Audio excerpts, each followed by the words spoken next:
High guys, welcome to back my YouTube channel. आज चाहिँ म डाँडा भन्ने ठाउँमा चाहिँ छु है। यहाँको स्थानीय बासिन्दा हुनुहुन्छ उहाँ बाजेसँग चाहिँ केही कुराकानी गरौँ यो पिटमारी डाँडाको बारेमा है। उहाँ बाजेले के भन्नुहुन्छ हेरौँ है। नमस्कार बाजे, सन्चै हुनुहुन्छ बाजे? हजुर, हामी सन्चै छौँ। हजुर पनि सन्चै हुनु पर्यो। हजुर हजुर कताबाट कहाँबाट यहाँ सेयर गर्न आउनुभएको छ? हजुर बाजे, म चाहिँ खास पाल्पादेखि हो है। मेरो घर चाहिँ पाल्पा हो। अहिले चाहिँ म मेरो साथीकोमा आएको थिएँ नेपालगञ्ज। अनि साथीले चाहिँ यता पिटमारी डाँडा भन्ने ठाउँ छ अरे, घुम्नलाई भन्ने ठाउँ चाहिँ सुने है। बाजे, यो खास यो पिटमारी डाँडा चाहिँ किन भनेको होला भनिदिनु पर्यो? यो पिटमारी डाँडा त्यति त मलाई पनि ज्ञान छैन।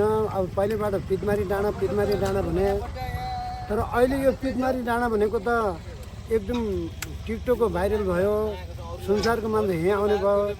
आखिर मेरो हिसाबले यो ठाउँ पछि पर्यटक क्षेत्र बनिन्छ कि भन्ने हिसाब छ। ल एकदम राम्रो राम्रो। हजुर हजुर। अनि यो बैजनाथ गाउँपालिकाभित्र पर्छ।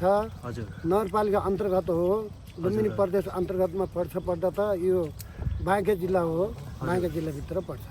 ल अनि बाजे, तपाईँले यो चाहिँ यो व्यवसाय पनि गर्नुभएको रहेछ है। हाम्रो यो अर्ग्यानिक जुम्लाको स्याउ हो। यो ओखर छ, अनि यो के भन्छन् यो काङ्डा छ। हजुर हजुर। त्यही बेचेर हामी पनि आफ्नो जीविका गर्छौँ। ल ल है हाम्रो बाजे। अनि हाम्रो बाजेको नाम चाहिँ के बाजे? मेरो नाम अर्जुन कामी। अर्जुन कामी। ए अनि यो व्यवसाय गर्नुभएको चाहिँ कति जति हो बाजे? मेरो यो व्यवसाय त यो कोलपुर शहरमा भनौँ अहिले 8-9 साल भइसक्यो। तल नेपालमा भेरी, बाँके, बर्दिया सबै ठाउँ जान्छौँ। यस्तै गाउँ जाने, गाउँबाट बेच्दै अनि आफ्नो जीविका गर्ने मेरो काम यही छ। ए ल ल बाजे, भेटेर खुसी लाग्यो है। ल तपाईँहरूलाई पनि केही खान मन छ भने पिटमारी डाँडामा आउँदा चाहिँ बाजेसँग स्याउ छ, काँक्रोहरू छ, ओखरहरू छ है। तपाईँ टक्क खान सक्नुहुन्छ।